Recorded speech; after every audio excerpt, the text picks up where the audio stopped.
This is the Meraki dual boiler espresso machine, complete with brew by weight, grind by weight, and a comprehensive range of advanced functionalities, which makes it truly unbelievable that such a high-performance machine is available for just 1,800 euros as a dual boiler. It's still a significant amount of money, but for these features, it's truly unbeatable. The big question remains, does it all just sound good, or is it actually good?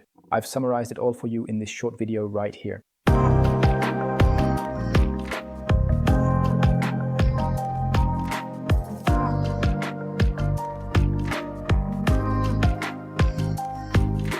This is the short video about the Meraki, which we tested thoroughly over many weeks. By the way, not just one, but two models, which we purchased and put through comprehensive hands-on testing. You're watching an AI-generated English translation of one of our coffee videos originally recorded in German. Well, not right now. At this very moment, it's me, real, live, original. But before and after this little transmission, it's back to AI translation. For many years now, we have been reviewing espresso machines and espresso grinders at Kaffeemacher in German. Having already tested more than 50 espresso machines and more than 80 grinders, we have realized that many of you watch our German videos with English subtitles. So we have decided to translate our existing content to English using AI. As soon as our English channel hits 10,000 subscribers, we'll start to produce all new videos directly in English. No AI involved, just us. Now let's dive into the details, the challenges, the specific features, and all the various aspects we truly appreciate and enjoy about it the most here. And also everything that makes us stumble a bit. Because there's certainly a lot of that. Because, as you might have already gathered from the introduction, not everything that glitters is gold. A lot of things are shining here. But when we get closer or approach the machine and start working with it, we quickly realize there are actually quite a few unexpected challenges to deal with. But let's take it step by step. What kind of machine do we have here? A dual boiler with a rotary pump, with a 350 milliliter brew boiler and a 550 milliliter steam boiler, which take roughly 10 minutes to fully heat up completely. We have a quiet machine operating at 57 decibels, which is a strong value compared to other machines on the market. Even an outstanding and impressively low one, really quiet. The sound is truly pleasant. The water tank holds about 2 liters and the drip tray around 650 milliliters. These are all good specs, and it's fun to work with. That's absolutely functional. But that's also not the most interesting thing about the machine. What's truly fascinating are all the incredible features it offers us. And now, of course, the first thing you notice is that we don't just have an espresso machine here, but also a grinder. And ideally, they should work well together, complementing each other without limiting the quality, potential, or overall performance of either machine involved. And that brings us to a real sticking point, one we encounter time and time again when attempting to make espresso with the grinder. And with the machine, of course, but the grinder in this case is the real bottleneck. The grind by weight process works very well. That means we set it up here, we want 18 grams of coffee, and the grinder then gives us 18 grams because there's a small scale integrated here at the bottom. It works sufficiently well with an average deviation of around 0.2 grams. Great, fits, wonderful, it's fun. However, what the grinder then gives us is initially limited by the grind size. This area is quite limited in its overall range. For certain espressos, we simply couldn't adjust the grind coarse enough. Others in the community pointed out that they also encountered problems grinding fine enough for their espressos. To change that, you have to open up the grinder in a really complex and complicated way and adjust that specific part. It's actually so complicated that it becomes unmanageable, meaning the machine simply isn't suitable for all types of coffee, all roasts, all densities, or the specific composition of the beans. And that's, of course, totally problematic. It becomes even more problematic when we look at the particle distribution. We also analyzed the grinder as part of our grinder measurements and grinder tests and noticed that this grinder has so many fine particles, so many coarse particles, and such a very distinct, large main peak. Just a bad main peak, way too broad compared to almost all other grinders. And by now, we have measured over 70 grinders that we have thoroughly tested and analyzed. And that's really a shame. We stayed with a main peak width of 350 and still had way too many fine particle problems, which wasn't ideal. And that ended up limiting the machine, which usually delivers pretty solid performance otherwise. The temperature stability is solid and turns out to be even quite good after about 10 minutes of heating time. We've got a really nice standard deviation here. If we raise this heated head up to 70 degrees, we can actually brew some pretty decent and enjoyable coffee with it. Then the machine also provides us with quite flexible pre-infusion settings, where we can optionally choose to set the pre-infusion to 3 or 4 bars for up to 15 seconds. And then the result that comes out is actually pretty good, but it's just limited by the grinder's capabilities. That's why we even went ahead and worked with an external grinder, and then we immediately noticed the potential. Not only is this part good, but that aspect is also really impressive. This is actually very, very good. This here is a small scale, and this small scale automatically stops the brewing process once the target weight is reached here in the cup below. It's a precise and efficient feature. The scale gets calibrated each time a cup is placed on it, and once there are 40 grams of espresso in the cup, the machine stops automatically. And it's extremely, extremely precise, way more accurate than pretty much any volumetric measurement we've ever tested in espresso machines so far. And above all, the handling process is noticeably smoother compared to all the other built-in scales we've tested up to now. They had to be complicatedly connected via Bluetooth. You always had to pull them away when running the espresso. But here, yeah, that's just cleverly done.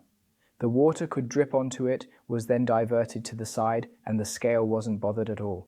So there, I'd say Meraki handled it really well and firmly established a true beacon in terms of seamlessly integrating scales into the design of espresso machines. Some manufacturers should take notes or learn from their scale integration. The steam system is also well executed. There's not just a sensor at the bottom of the steam unit, but also how it performs overall, what kind of output it delivers. That's definitely good. In fact, it's very good. We only need 40 seconds to heat up a large pitcher and get it steaming perfectly every time. Strong, a good swirl, and then an automatic stop. And depending on how we practice the positioning down there, we can almost do it automatically. The entire steam setup is definitely well taken care of. We noticed that there is a lot of potential in the machine, but it's then somewhat limited by certain factors, depending on how the machine is ultimately designed and constructed in the final stages. Built is a good keyword. It's built a bit problematically here, because this portafilter not only barely comes off, but when we release it and listen closely, then we notice and hear how metal grinds against metal in a very unpleasant way, so that locking in the portafilter with this machine still doesn't feel smooth, enjoyable, or effortless, even after many repeated attempts. There are certain portafilters where locking in isn't completely smooth, but it doesn't feel like metal is scraping against metal in such a harsh or unpleasant way. And with those, it usually gets easier over time. Here we've done so many pulls already, even with the second model, and it's still complicated. It's not fun. The accessories, on the other hand, are fun. The portafilter is good, the baskets are good, and they're actually super cleverly designed because of this double spout at the bottom, which we can just detach and remove, and then we're left with a bottomless portafilter. Pretty smart. The tamper fits perfectly flush, 85.5, with a 0.4 millimeter gap to the edge, which is also really great, and it even comes with a station included as well. So as you can clearly notice right here, once again there's a little bit of a discrepancy between a lot of good things. And then a few things that bring the whole thing down. What really drags the machine down for me, real no-go in my opinion, is the lack of repairability. We had a machine that broke down. Quite quickly, a very delicate small plastic pin snapped off, and it's absolutely essential for the grinder to function properly and work as it should. We had to fix it a bit afterward, and then we ended up with the option to adjust the grind size manually as needed.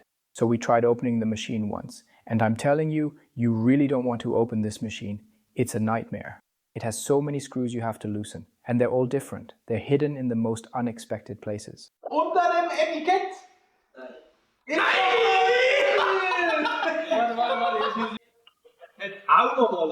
Underneath, under the feet.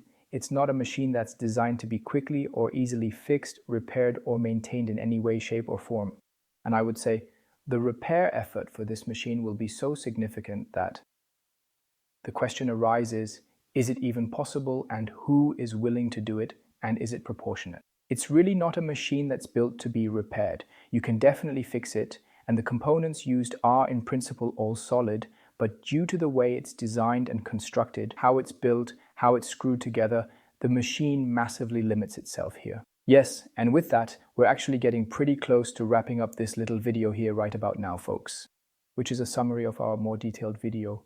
A lot of potential, much that the market still has to learn, but here somewhat restricted and limited in its overall potential and possibilities for growth and development. On one hand, A grinder that drags down the machine as a whole, limits it through how it delivers particle distribution and through how we can here introduce the grind setting. On the other hand, with one or the other operational sequence, like for example this locking of the portafilter, but also the shaky controls, that overall it just didn't feel as high quality, that a lot of plastic was used, and in our case even here in this metallic part, there was already a noticeable chip in the coating right when it arrived. It just didn't give off the premium feel we were hoping for, which was disappointing.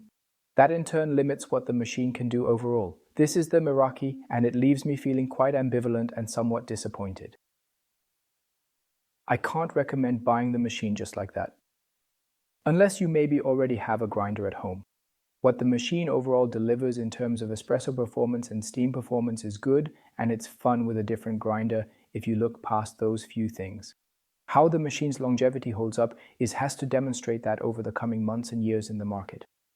These are our thoughts about the machine, and if you'd like to dive deeper, including my discussions with my dear fellow tester Michel, then check out the long video in German or take a look at the detailed blog post for more insights. We've gathered and summarized a lot of measurement data for you here. This should give you a clear and solid overview for now. If you also like these short formats, I'd be really happy if you not only like and comment on the video, but maybe also this. Subscribe to the channel and you'll consistently receive the short English summary, providing you with our test review results in a concise and to-the-point manner, delivered straight to your feed. That's it for now. Take care of yourselves. Bye, and see you soon.